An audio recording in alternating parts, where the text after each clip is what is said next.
Alors, justement, le travail d'écriture de l'audiodescription, c'est ce savoir-faire extrêmement précis. Est-ce que vous pouvez nous le décrire un peu? Alors, d'abord, je me présente, je suis Wiza Ouyed, je suis collaboratrice à l'écriture d'audiodescription. J'ai commencé ce travail il y a 10 ans maintenant,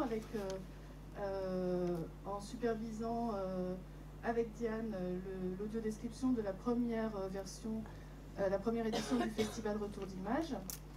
Je travaille depuis très régulièrement avec des audiodescripteurs et j'ai coécrit des films pour le Festival Retour d'Images au départ.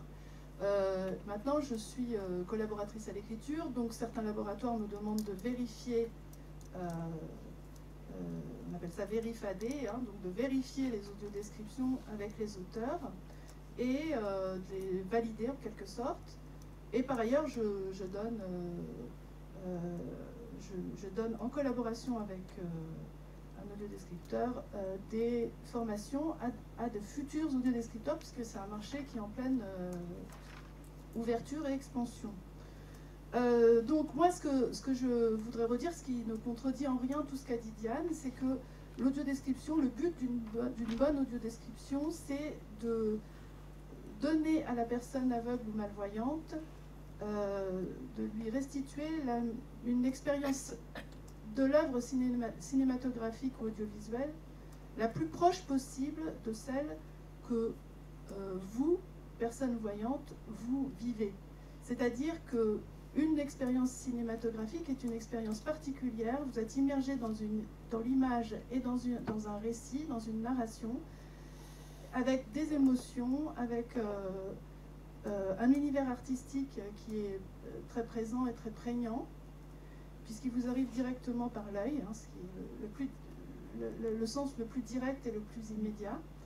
Et l'audiodescription consiste à traduire l'image de manière à ce que cette expérience pour les personnes aveugles et malvoyantes soit la plus proche possible. Alors évidemment, on ne rend pas la vue aux aveugles en faisant de l'audiodescription, sinon ça se saurait.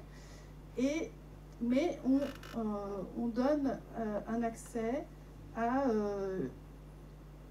très souvent à de la fiction, à des œuvres, à des grandes œuvres de cinéma comme Au revoir les enfants, où effectivement la bande son, l'image, l'histoire, le récit, tout est fort et tout est riche.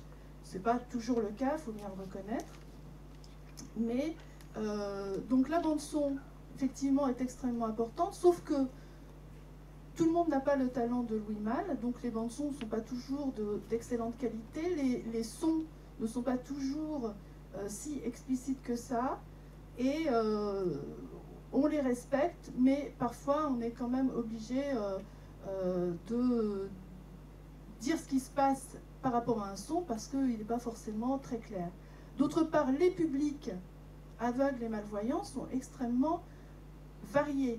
Il y a les aveugles de naissance ou malvoyants de naissance ou depuis l'enfance, qui sont des gens qui ont regardé beaucoup de films sans audiodescription, souvent, qui ont l'habitude de reconstituer ce qui se passe à partir des sons dans leur tête. Mais il y a aussi, et il y aura de plus en plus de personnes qui deviennent aveugles tardivement, des personnes âgées, des gens qui sont très malvoyants mais qui perçoivent encore un peu. Donc tout ça, ça donne la complexité du travail de l'audiodescripteur, parce que c'est pas parce qu'on parle à des aveugles, par exemple, qu'il ne faut pas parler de couleurs, qu'il ne faut pas parler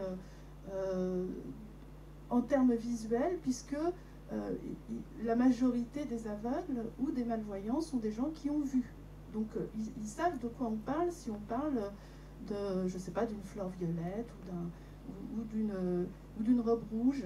Et même les aveugles de naissance, ils ont une culture des couleurs, une culture des formes, une culture visuelle qui leur a été transmise parce qu'on vit, on espère en tout cas, en général, avec d'autres personnes qui voient et avec qui on partage l'existence. Donc tout ça, ce sont des éléments qui interviennent. Le travail du vérificateur en audiodescription, c'est un travail qui demande un rapport à l'écriture, un rapport au cinéma, un rapport à l'image, et donc une culture de tout ça, parce qu'il ne s'agit pas seulement de dire j'ai compris ou j'ai pas compris, parce que ça c'est relativement simple, quelques clés permettent de comprendre. Par contre, il y a, ça demande une précision, ça demande un niveau de langue, par exemple, qui correspond, on ne décrit pas une comédie avec les mêmes mots ou avec le même niveau de langage où on traduit un grand drame comme Au revoir les enfants. On ne décrit pas un film des années 60 avec le même vocabulaire qu'un film de 2013. C'est une évidence, peut-être, mais du coup, ça devient tout un art, et la personne non-voyante qui vérifie avec l'auteur doit connaître toutes ces contraintes et être capable d'intervenir sur ça. Donc, pour vous dire, je vais quand même me présenter un peu plus après avoir dit tout ça. Je suis comédienne. J'ai été journaliste, reporter à France Inter, à France Culture et pour Arte Radio.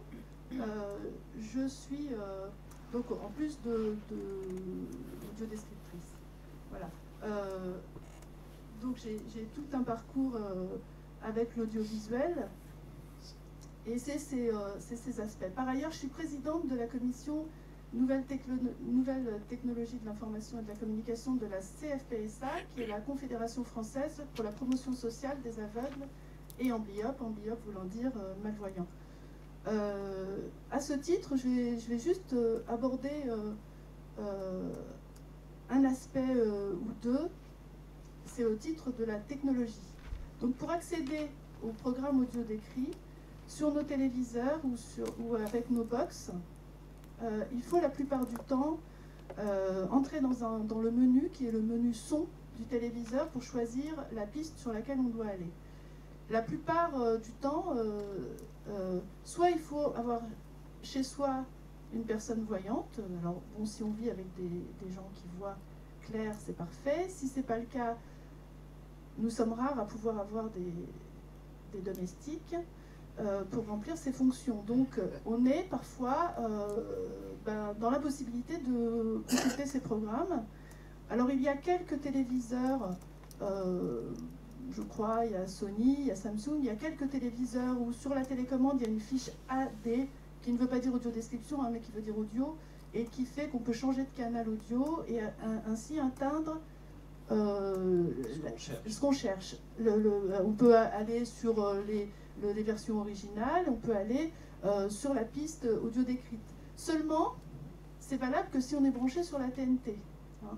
Si on a une box, ça passe par la box, ça passe par le décodeur, et là, ça devient tout de suite, on rentre dans des menus, on rentre dans des choses auxquelles on n'a pas accès, parce que les box, pour le moment, il n'y a aucune box qui soit accessible. Quand je parle d'accessibilité, je parle de synthèse vocale présente et qui lisent les menus, hein, ou aucun téléviseur pour l'instant en France accessible avec également une synthèse vocale ou des gros caractères pour les personnes malvoyantes qui permettent d'accéder à ces menus. On ne peut pas lire le menu qu'il y a sur l'écran ou de la box ou de la télévision.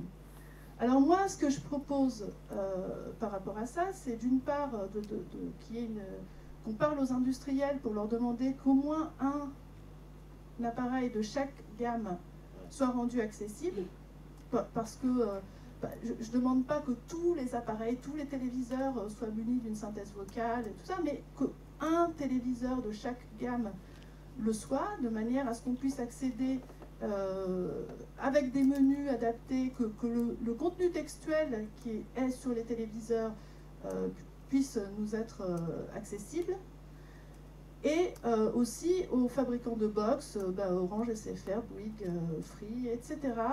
On leur botte les fesses, mais pour l'instant ça ne porte pas réellement ses fruits. Donc voilà, ça c'est la vraie difficulté. Là je parle pour l'audiodescription à la maison. D'autre part, sur les sites internet, alors parce que je pense que vous n'êtes pas forcément tous informés de ça, Nos ordinateurs, que ce soit Mac ou PC, possèdent ce qu'on appelle des lecteurs d'écran qui permettent d'avoir accès au contenu textuel par des synthèses vocales ou par du braille au contenu du web et au contenu de nos ordinateurs. Nous avons également ça pour les smartphones, iPhone ou Android. Donc, tout ça veut dire que ces technologies existent, qu'elles sont sur nos smartphones et qu'elles sont sur nos ordinateurs, parce qu'aux États-Unis, l'accessibilité est obligatoire et que donc Apple a été contraint et s'est contraint à développer l'accessibilité nativement sur ces appareils. Donc on peut aussi demander peut-être aux industriels européens et en tout cas à ce que les appareils soient accessibles en France. Mais plus largement, moi ce qui se passe, c'est que je trouve que le réalisme voudrait que ce qu'on demande surtout, puisque nous avons des appareils qui fonctionnent, qui sont accessibles, comme nos smartphones ou nos tablettes, c'est qu'en plus d'un appareil par gamme, eh bien, il y ait des interfaces qui soient compatibles entre les téléviseurs et les applications qui sont sur nos smartphones, de façon à pouvoir accéder, par exemple, au menu de nos téléviseurs, sur nos tablettes, sur nos smartphones, sur nos ordinateurs, de façon à pouvoir les piloter comme on le fait, par exemple, on peut piloter en domotique, ça va se développer, c'est-à-dire ça s'appelle des objets communicants. Oui. Ce que je pense, la réalité, pour être réaliste avec les industriels et avec ça, c'est que je pense que l'avenir, étant donné la façon dont les appareils sont renouvelés très très régulièrement, tous les 6 mois il y a un nouveau téléviseur qui sort de la même gamme, de la même marque, etc.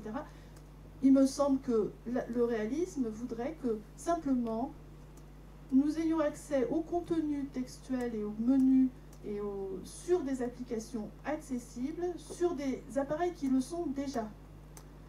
Ce qui fait que si ça change le problème industriel, malgré tout, tout le monde n'a pas de tablette. Et c'est pour ça que je dis également qu'il faut qu'il y ait un appareil de chaque gamme qui soit accessible, parce que, évidemment, les personnes âgées, les gens qui sont technophobes, enfin bon, ou qui n'ont pas la possibilité d'utiliser des appareils technologiques très tactiles, assez complexes, eh bien que ces personnes aient aussi de l'accessibilité. Mais il me semble que pour les gens, et ça se développe vraiment de plus en plus, il suffit de regarder comment les listes des technologies pour malvoyants et non-voyants sont actives sur Internet pour s'en rendre compte. Les gens sont de plus en plus équipés, sont de plus en plus aptes à utiliser des technologies relativement avancées, et je crois qu'il faut réfléchir à développer des applications et la communication entre les objets. Ce sera vrai aussi pour nos machines à laver, ce sera vrai aussi pour nos fours, mais ici, ça ne nous intéresse pas. Ici, on parle de télévision et de box. D'autant que, pardon, on est dans une phase où naît la télévision connectée, et je pense que ce nouvel univers-là, cette nouvelle proposition, devra prendre en compte absolument ce que vous venez de dire. Absolument, et ce sera le plus simple, c'est-à-dire que la façon de communiquer et la façon de communiquer entre les objets, on parle du téléviseur et du smartphone par exemple, est normée et universelle. Absolument. Eh bien, on aura et les applications rendues accessibles, mais ça c'est une question de développeur. Si c'est accessible à la base, il y a des normes d'accessibilité pour les applications comme pour le web. Si elles sont appliquées, il y aura plus, enfin, ça gommera considérablement les problèmes d'accessibilité. Dire il n'y aura plus, comme je vous l'ai dit pour l'audiodescription, ça ne rendra pas la vue aux aveugles, ou ça, mais enfin, ça facilite l'apport de la technologie, l'apport des ordinateurs et tout ça. C'est extraordinaire pour nous. Oui, mais non, mais oui, pour les autres, pour tout le monde, mais pour nous, c'est l'accès aux livres, c'est l'accès à la culture, c'est l'accès à la presse. Je pense que, à part les autres personnes aveugles dans la salle, je pense que personne ne peut se rendre compte de la différence de vie et de rapport à l'information dans tous les sens du terme, au jeu, à la communication. D'être au monde. Voilà, je veux dire à quel point on a des bibliothèques numériques, on a des choses qu'on télécharge sur Internet. Ce sont des choses qui n'existaient pas. Avant, pour avoir un livre, il fallait trouver quelqu'un qui vous l'enregistre. Ça prenait des siècles. On avait 15 cassettes, ou alors des livres en braille qui prenaient toute la scène pour, je sais pas moi, pour... voilà. Oui. Donc, je veux dire... Il y a une souplesse, une facilité. C'est extraordinaire. Bien sûr. Alors, on parlait des liens sur le web. Moi, par exemple, puisqu'on parle de... tiens, on est à France Télévisions ici, il y a le Plus. Moi, j'ai accès à l'application, d'accord, sur mon iPhone. Ça a été, ça allait nous retomber dessus, mais allez-y. Mais non, c'est pas une critique. Non, non, attendez. Juste, pourquoi vos versions audio décrites ne sont pas sur le Plus? Depuis 2 semaines. C'est vrai? Sur iOS et sur le player web. Eh bien, magnifique. Bravo. Merci d'être venu. Bravo. Voilà. C'est super. Alors, bravo. Je dis plus rien. Mais il est très petit. Alors, mais ça vient. Voilà. Mais c'est Apple, ça marche bien. Ça marche bien pour nous, en tout cas. Et ce que je voulais dire aussi, je voulais vous remercier, France Télévisions, pour le petit clip avec le cochon, tout ça, là, qui explique ce que c'est que l'audiodescription et ce que c'est que le sous-titrage. Alors, je trouve que ça, c'est une chose vraiment importante, d'informer les gens. Parce que je pense qu'il y a beaucoup de personnes âgées, par exemple, qui ne voient pas bien leur écran, qui ont besoin de l'audiodescription et qui ne savaient pas ce que c'était. Vous leur expliquez, ben ça, je trouve ça très bien. Voilà. Merci, Louisa. Merci beaucoup, parce que je trouve que vous avez donné des tas d'éléments concrets et qui nous permettent un peu de mieux comprendre ce dont on parle et nous-mêmes d'accéder à cette problématique. Alors, vous souhaitiez redire un mot sur des casques? Très rapide. Très rapide. Et après, on parlera des obligations légales, parce que je trouve qu'il y a là quelque chose de très cohérent et logique. Après tout, il faudrait un peu obliger, comment botter le cul, comme disait Louisa tout à l'heure, au reste du monde, c'est via les obligations légales. Alors, dites-nous juste un petit mot là-dessus. Non, je pense qu'on est déjà au-delà. À la fin de ma présentation, je voulais faire un petit résumé des problématiques de matériel. Puisque l'équipement des salles, alors pour le cinéma, il y a deux problématiques qui se posent. L'équipement des salles, pour le sous-titrage, il n'y a pas d'équipement nécessaire. Le sous-titrage est inclus dans la copie numérique et il peut se diffuser pour tout le monde si on active le sous-titrage et s'il est présent dans la copie, bien sûr. Et là, c'est une question de vivre ensemble. C'est-à-dire, est-ce qu'on peut accepter de regarder un sous-titrage malentendant dans la salle aux horaires où le plus de gens aiment aller au cinéma, ou est-ce qu'on va le programmer uniquement à des heures impossibles à tenir pour des familles de sourds, qui ont des enfants sourds, ou des familles ou des personnes avec des emplois du temps normaux, comme tout un chacun, les personnes sourdes travaillent. Donc voilà, c'est la question de l'utilisation, enfin surtout du vivre ensemble et de l'accès au sous-titrage pour tous à l'écran. J'ai voulu souligner que les solutions actuelles pour un sous-titrage individualisé ne font pas l'unanimité des publics concernés. Bon, si jamais c'est soulevé tout à l'heure. Et pour l'audiodescription, il s'agit d'équipements de casques et de casques sans fil qui sont remis à l'entrée de la salle. À ce jour, c'est ça la solution. Peut-être qu'on entrera aujourd'hui dans les autres questions, les questions de matériel individualisé.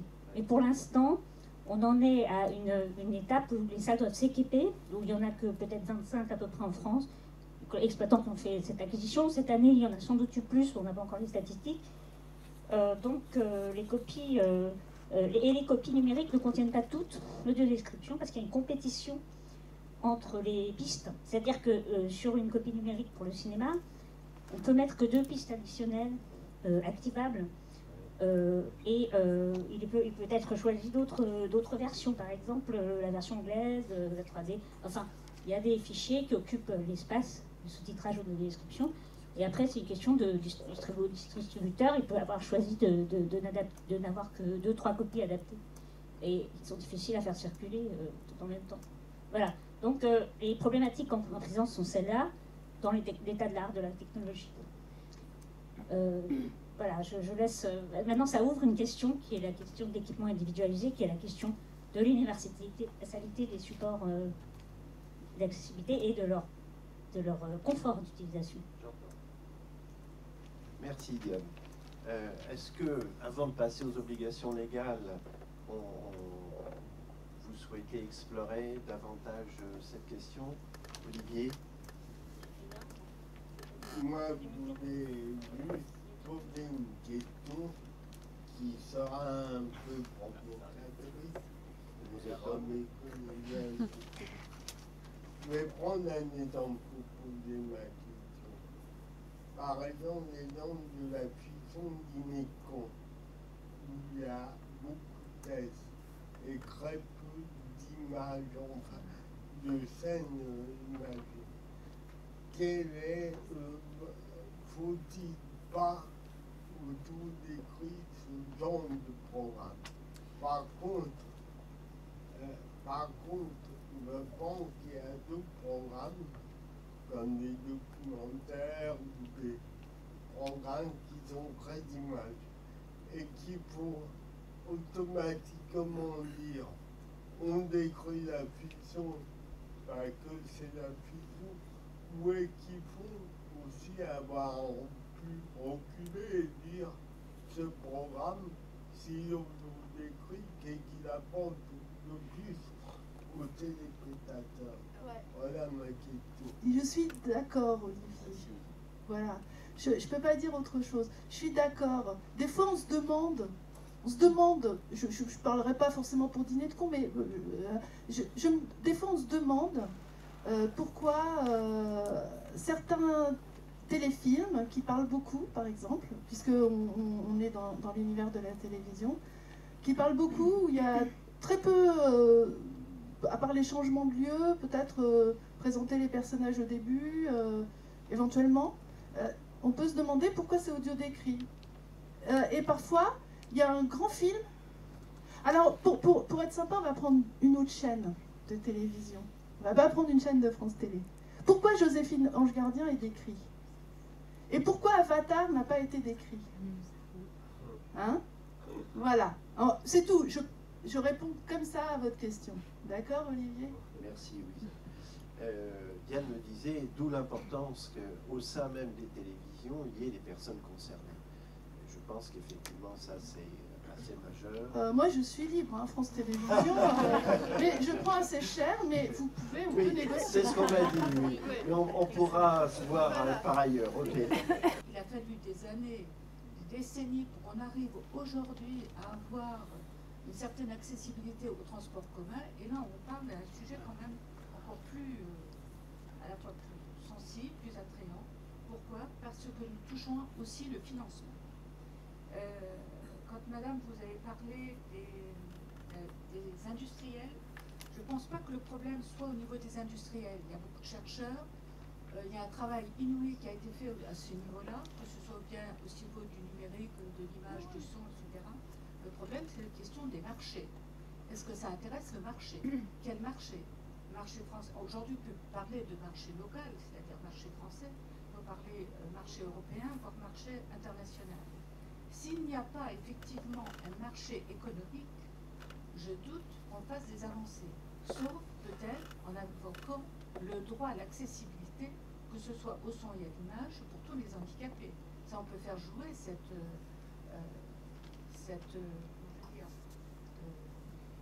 réglementation, même vis-à-vis de la Cour de justice, la Cour des droits de l'homme. Oui.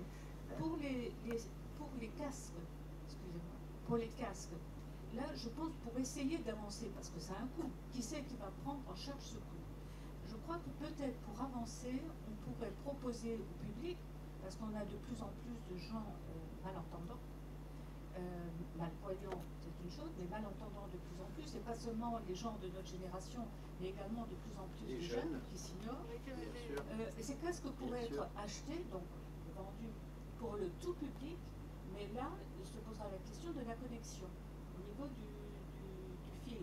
Et ça ne doit pas être un problème insurmontable c'est pour de ça cette que- connexion. C'est pour ça que ce que je disais à propos des objets communicants et des normes qui doivent être universelles de connexion entre les appareils, entre guillemets, hein, c'est pour ça que c'est valable aussi pour ce que vous dites. Moi, je suis d'accord, je trouve qu'on peut très bien envisager d'avoir... Alors là, moi, je suis pas sourde, je suis pas malentendante, mais on peut très bien envisager, admettons, moi j'ai un casque sans fil, Bluetooth, ou enfin avec une connexion sans fil, quelle qu'elle soit, qui soit valable dans tous les cinémas et avec laquelle je pourrais écouter de l'audiodescription. Moi, je ne demande pas forcément au cinéma de les acheter. Si je peux aller dans plusieurs cinémas dans Paris et grâce à ça entendre, Bien sûr. pourquoi pas m'acheter un casque? Ça me dérange pas. Le problème, c'est qu'il faut que la bande audio décrite soit diffusée par le cinéma et que les bornes sans fil soient actives. C'est ça qui se produit. C'est-à-dire que je pense que c'est pour ça que l'information, c'est hyper important. Il y a pas que enfin, il y a du financement, il faut du financement. C'est pas gratuit tout ça. On va y revenir. Mais moi, je suis pas une spécialiste de ça. Donc mais simplement, je pense que d'abord, je voudrais rappeler que l'accès à un marché, les États-Unis, pour rendre les appareils ou les accessibles, si vous voulez, par exemple, l'État fédéral, quand il fait une commande, par exemple, il a refusé à Amazon une commande, il avait commandé pour toutes les bibliothèques fédérales un Kindle, des Kindle, c'est les liseuses Oui. de Amazon. Les tablettes. Comme elles n'étaient pas accessibles, et ben Amazon a perdu ce marché parce que l'État fédéral ne leur a pas pris ce marché. Ils ont perdu 30 000 ventes.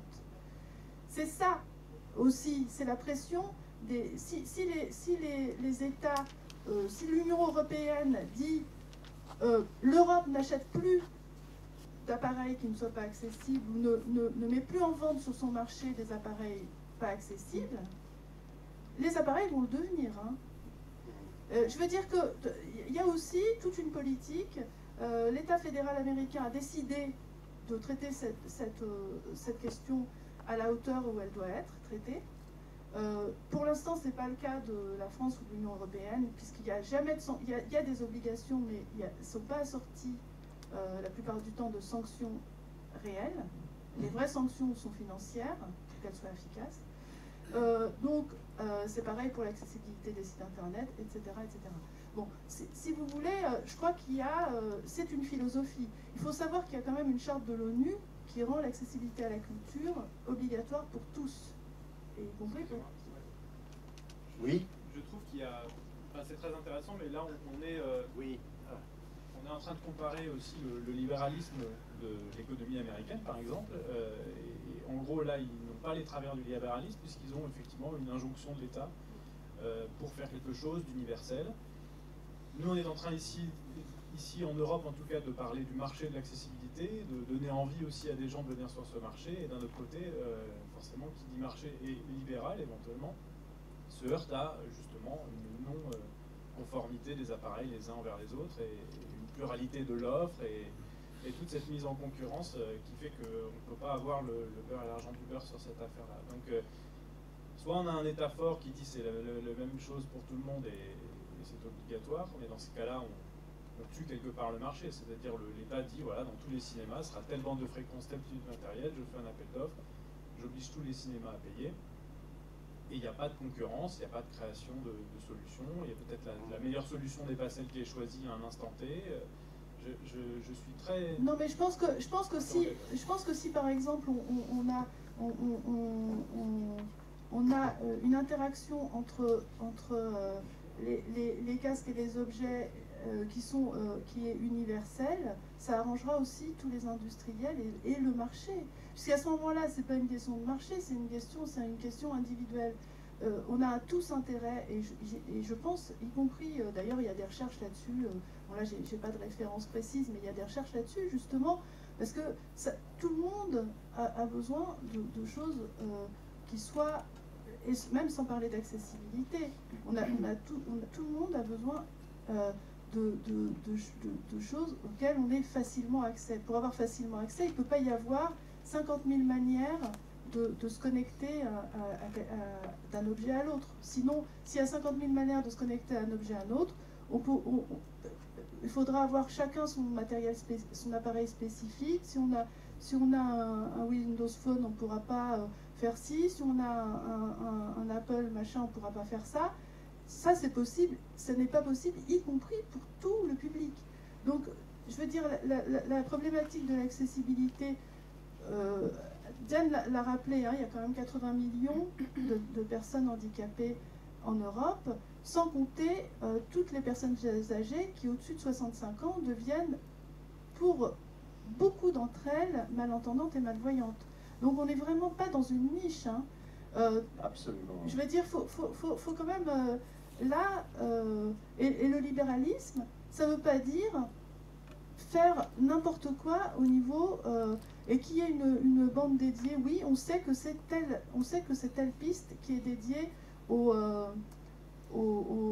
sur le numérique, c'est telle piste qui est dédiée à l'audiodescription ou à la version anglaise, c'est la même, et c'est la même pour tout le monde, et ça, je vois pas ce que techniquement ça a de compliqué. Juste pour dire une chose, c'est qu'actuellement, en quelque sorte, le numérique est dans cette effervescence, ce foisonnement où chacun développe son univers. Par exemple, dans la télé connectée, il y a l'univers de Samsung, l'univers de Sony et autres. Et ça me rappelle un peu ce qui s'est passé sur les bandes vidéo il y a très longtemps, où les uns et les autres développaient leurs propres standards. Et il se fait que le libéralisme, dans un souci d'efficacité, trouve quand même le moyen de s'autoréguler et de proposer finalement un seul et unique standard. Et puis je dirais aussi que politiquement, on parle souvent du modèle français, après tout, on peut faire en sorte que le génie national, entre guillemets, trouve la possibilité du compromis entre l'exigence du libéralisme pur et dur, qui lui-même quand même cherche son consommateur, et donc on arrive à la définition d'un seul et unique standard, mais toute la bataille a lieu précisément actuellement, et parce que, et vous avez raison de le dire, Louisa, nous ne sommes pas face à une niche, nous sommes à une réalité puissante et qui va grandissante. Et donc, c'est pour ça que moi je pense que cette contradiction n'est peut-être qu'un temps, elle ne dure qu'un temps, et qu'elle trouvera évidemment son débouché. Et puis il y a une autre chose quand même qui moi me paraît essentielle, et comme après, présidente... il faut qu'on progresse, hein, Lisa. Oui, j'arrête après. Mais une chose qui me paraît vraiment importante, c'est qu'on est dans une révolution en ce moment. C'est-à-dire que, excusez-moi, mais moi, le monde de demain, je ne le connais pas. Et je pense qu'aujourd'hui, ici, personne ne le connaît. C'est-à-dire qu'au niveau technologique, ça va à une telle vitesse, tout ça, on a des outils qu'on commence à maîtriser à peu près, et on va en apprendre d'autres dans les années qui viennent. Et ça,